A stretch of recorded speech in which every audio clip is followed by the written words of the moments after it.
사도 바울이 개인적인 문제로 상당히 어려운 가운데 1년 반 동안이나 고린도에 유하면서 고린도 교회를 개척하고 그리고 섬기게 됩니다.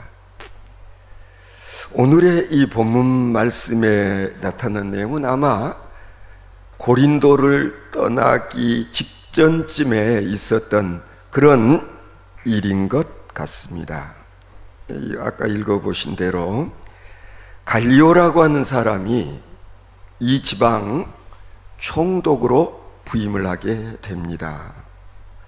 오늘 본문 말씀 12절을 보면 이 갈리오라는 사람이 아가야 총독으로 부임하는 것을 계기로 해서 유대 사람들이 바울을 고소하고 법정으로 이끌어 냈었음을 알 수가 있습니다. 이미 우리가 상고한 바가 있지 않습니까? 유대 사람들 참 끈질기게도 바울 사도를 괴롭혔습니다. 언제나 주의 종들을 괴롭히는 사람들이 또 괴롭히곤 하는 그런 경향이 있습니다. 유대인들 무서운 사람들입니다. 이 지방 저 지방 사도 바울을 쫓아다니면서, 우리가 쓰는 거 시쳇말 있잖아요. 도시락 싸가지고 다니면서 바울 사도를 핍박하고 괴롭히는 그런 일들을 했었습니다. 그러나 그동안에는 결정적인 기회를 찾지 못하던 그런 차에 갈리오 총독이 부임을 해오자 이것을 계기라고 생각했던 것 같습니다. 이제는 바울 사도를 고소해서 가능하면 그냥 이번 기회에 없애버리려고까지 생각한 것 같습니다. 여러분 혹시 이전에도 들어보신 적이 있는지 모르겠습니다만 이 본문에 등장한 갈리오는 로마에서 파견된 총독이잖아요.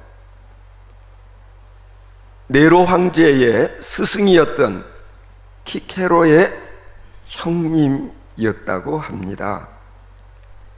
세네카는 형 갈리오를 존경하고 그리고 사랑했습니다.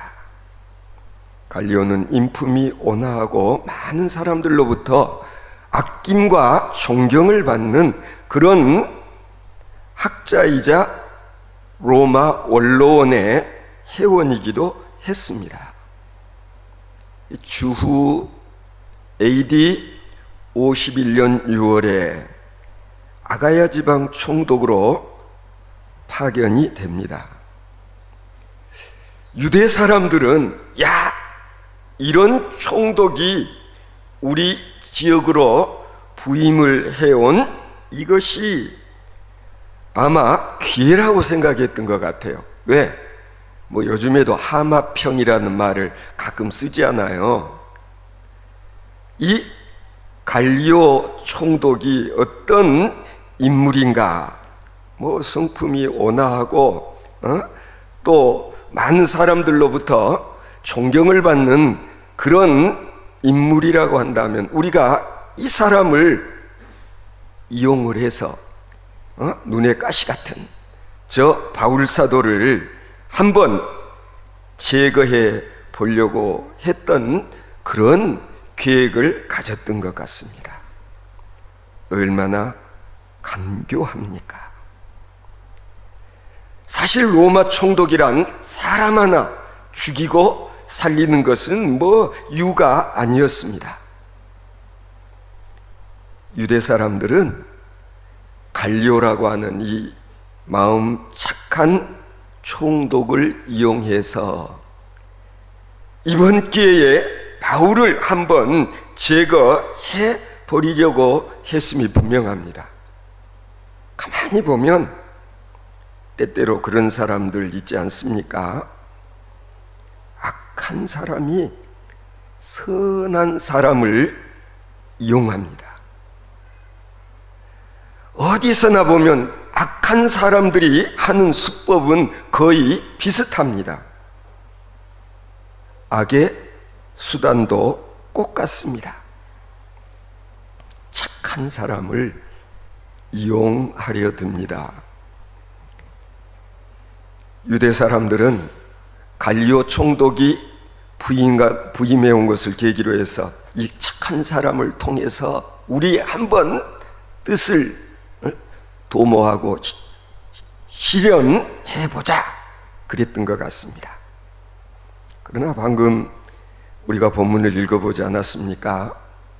갈리오 총독은 그렇게 호락호락 어리석은 사람이 아니었습니다. 본문에 보니 고소당한 바울의 죄를 기각하고 맙니다. 바울 사도를 고소한 제목이 뭐였습니까? 율법을 어기어 하나님을 공경하라고 사람들을 권한다. 세상에 이게 말이나 됩니까? 유대인으로서 바울 사도가 율법을 어기어 하나님 공경하라고 사람들을 일종의 선동한다는 식으로 고발을 했던 것입니다. 그러나 로마인 총독의 입장에서 볼 때는 이것이 뭐 중요한 일이었겠습니까? 율법이니 뭐니 로마인들에게는 흥미거리가 못 됐습니다. 아니, 솔직히 이야기하자면 이것은 죄목이 되어질 수 없었습니다. 로마 총독에게는 관심거리가 못 되는 사안이었습니다. 그래서 총독 갈리오가 아주 노골적으로 말합니다. 너희 유대인들아, 만일 이것이 무슨 부정한 일이나 불량한 행동이었으면 내가 너희 말을 들어주는 것이 옳거니와. 무슨 뜻이에요? 그렇지가 아니하다. 너희들 얘기 들어보니까 악한 일도 아니요 부정한 일도 아니라면, 그리고 기껏해야 언어의 명칭 그리고 율법에 관한 그런 것이라면 그게 나와 무슨 상관이 있느냐? 나에게 관계시키지 말아라. 나는 이런 것들과 상관이 없다. 너희들끼리 알아서 하라. 그리고 내버려 둡니다. 요즘식으로 말하면 기각하고 말았던 것입니다. 오늘 본문에서 이런 기각이 되어진 다음에 되어진 이야기를 또 소개하고 있지 않습니까? 기각한 다음에 갈리오는 나는 이런 일에 재판장 되기를 원하지 아니하노라 그러면서 이 고소했던 친구들 그냥 다 재판 자리에서 쫓아내버렸다고 기록되어 있지 않습니까? 그러자 모든 사람이 회당장 소스데네를 잡아서 이 재판 자리 앞에서 구타를 하고, 그리고 갈리오가 이 일을 상관치 아니하니라고 그렇게 자기들이 이 회당장을 폭행하는 것을 합리화하고 있는 것입니다. 회당장 소스데네스 현장에서 이렇게 구타하는 그런 일이 발생했습니다. 왜 이랬을까? 일종의 분풀이었을 것이다. 옛날 우리도 그런 말 가끔 하잖아요. 종로에서 뺨 맞고 한강에서 눈 올긴다 그런 얘기도 있지만, 바울 사도를 고소해 놓고 이게 기각이 되어져 버리니까 뜬금없이 소스데네를 그 자리에서 사람들이 구타를 했던 이유가 뭘까? 총독이 바울 사도에게 무죄 선언을 한 마당에 이 바울 사도에게는 감히 어쩌지 못하고, 그리고 엉뚱하게 자기 동족 회당장 소스데네를 현장에서 구타를 했던 것입니다. 그러면 왜 소스데네를 그 자리에서 이렇게 두들겨 팼을까? 그것도 회당장씩이나 되는 사람을. 보통요, 성서 주석가들은 그렇게들 추정을 합니다. 첫째는 사도 바울을 고발했던 실은 장본인이 누구였냐면 소스데네였을 것이라는 겁니다. 바울을 여기까지 끌고 오면 틀림없이 엄벌에 처형되어질 것이라 생각해서 많은 유대 이 군중들이 데모하듯이 막 소리를 끌면서 이 재판정에까지 왔는데 막상 기각이 되고 마니까 격분한 사람들이,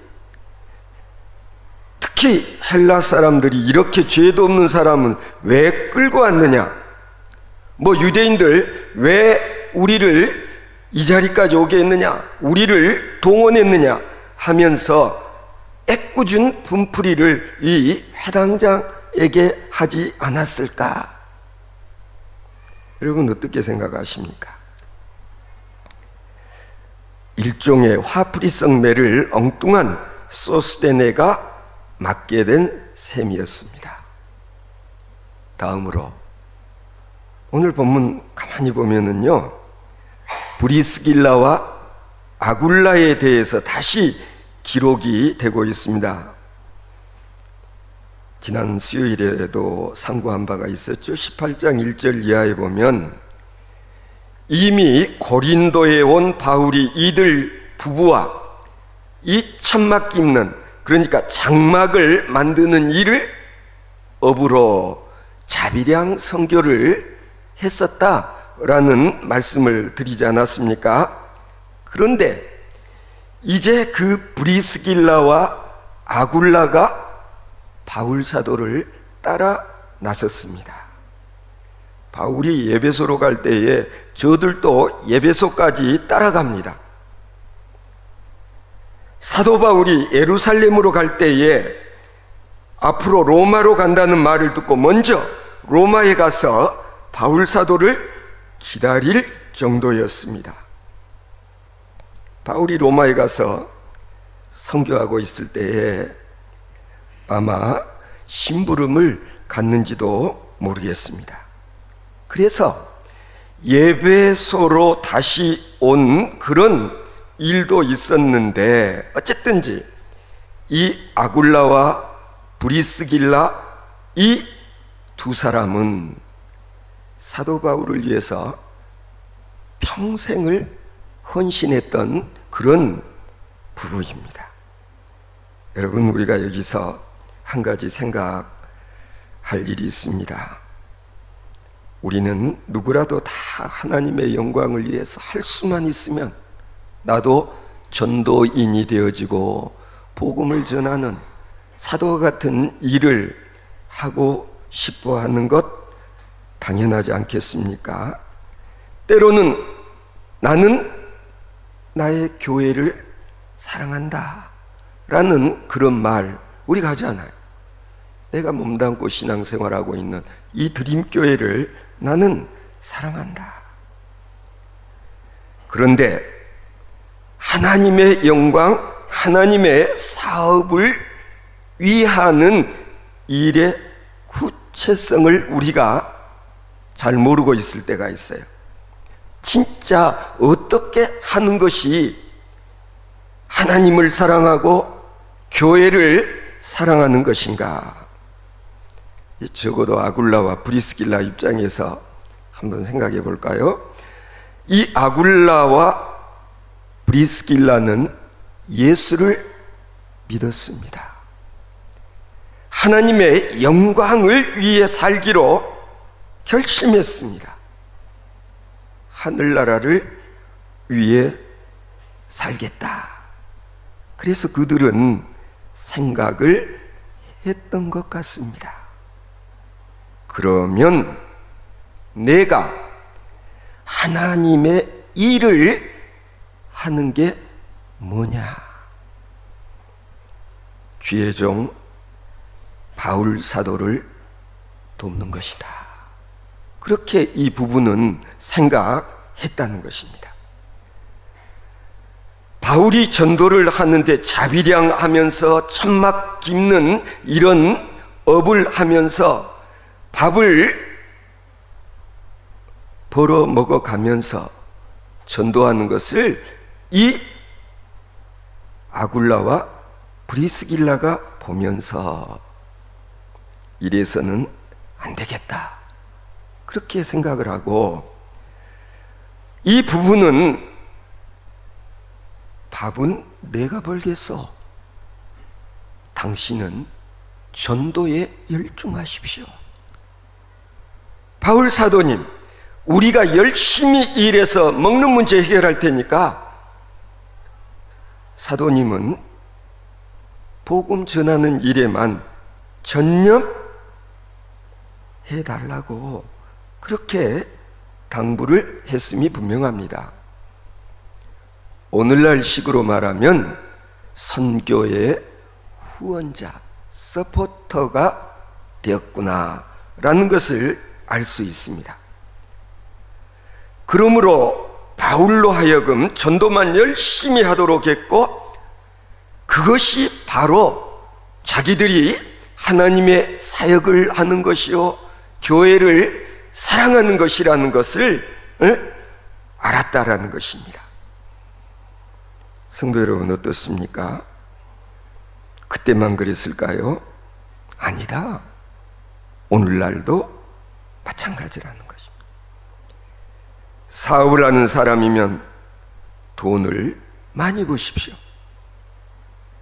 열심히 정직하게 부지런히 돈을 많이 벌어서 선교하는 사람들, 선교사들을 도우라는 것입니다.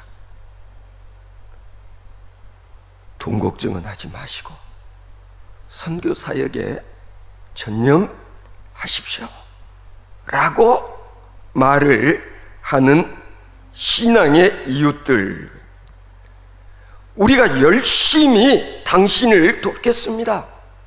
선교하는 일에만 전념하십시오.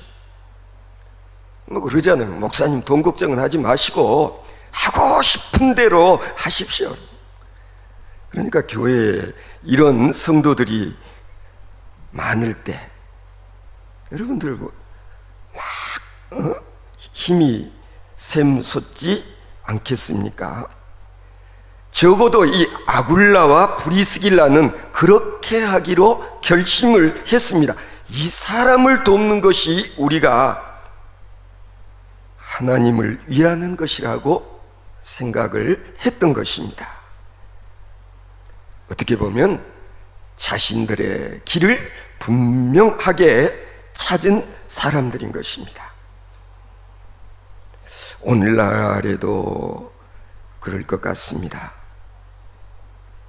여러분이 어떻게 하는 것이 하나님을 돕는 것인지, 어떻게 하는 것이 하나님의 교회를 위한 것인지 잘 모르겠다 싶으면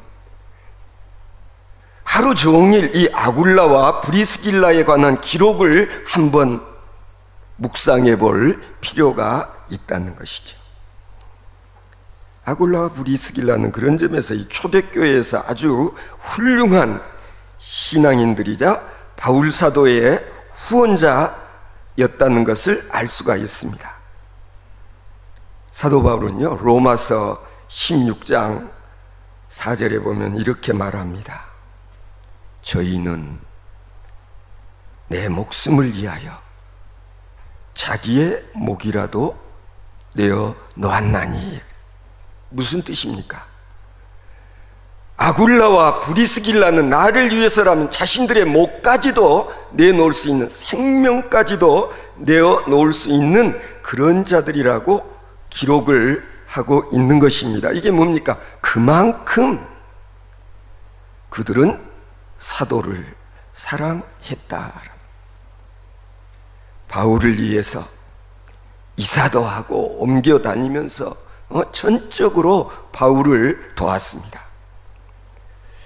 아마도 그랬기 때문에 고린도 선교 이후에는 바울이 다시는 자비량하고 전도한 그런 일은 없었던 것 같습니다. 기록이 없습니다. 왜? 이런 적극적인 후원자들이 있었기 때문에, 이런 아굴라와 브리스길라와 같은 믿음의 이웃이 있었기 때문에.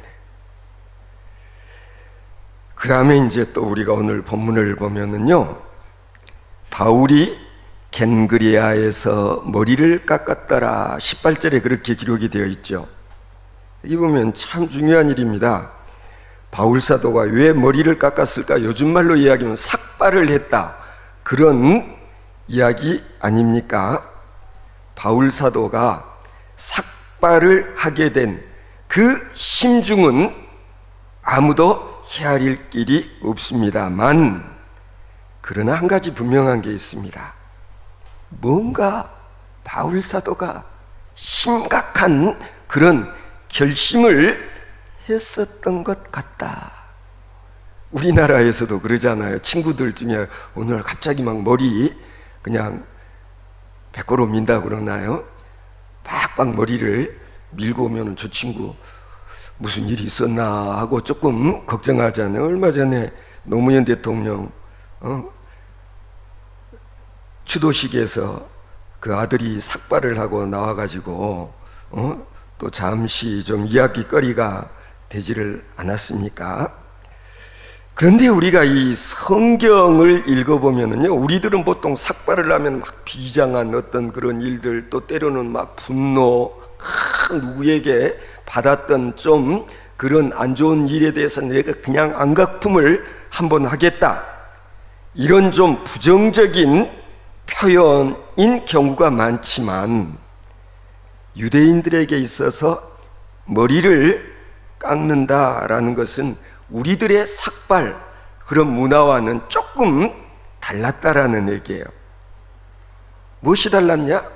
무슨 일로 인해서 감사한 마음이 있을 때, 그리고 내가 축복을 받았을 때, 그리고 천우신조라는 말도 있지만 하나님께서 나를 살려주셨구나, 내가 죽을 수밖에 없는 사지에서 내가 이렇게 살아 돌아온 것에 대한 감사 표현을 유대인들은 삭발을 하는 것으로 하곤 했다라는 거예요. 왜요? 내 생에 있어서 이것은 제2의 인생이나 마찬가지라는 것을 한번 이런 것으로 표현을 한다는 것입니다.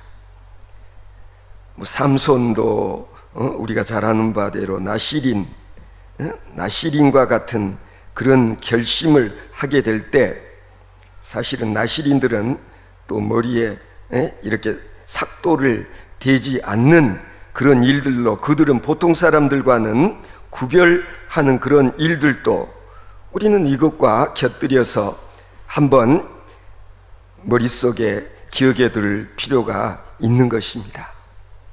나는 이미 죽은 몸, 죽은 목숨, 그런데 내가 지금 살아있다고 하는 이것은 하나님의 은혜다. 하나님의 은혜다.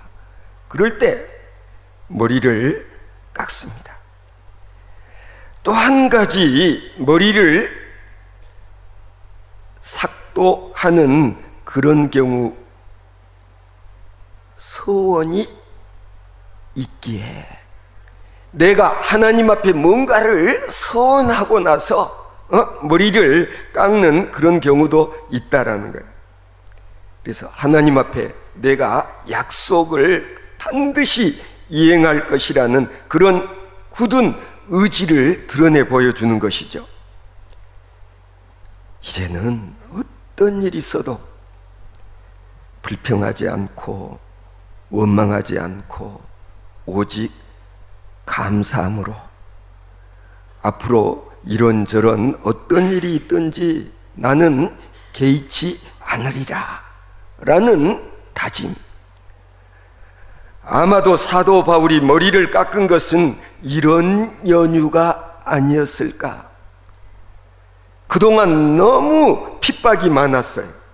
돌에 맞아 죽을 뻔도 했고, 그리고 갇히는 그런 일들, 죽을 고비 수도 없이 넘겼는데 이제와 보니 하나님께서 나를 보호해 주셨다.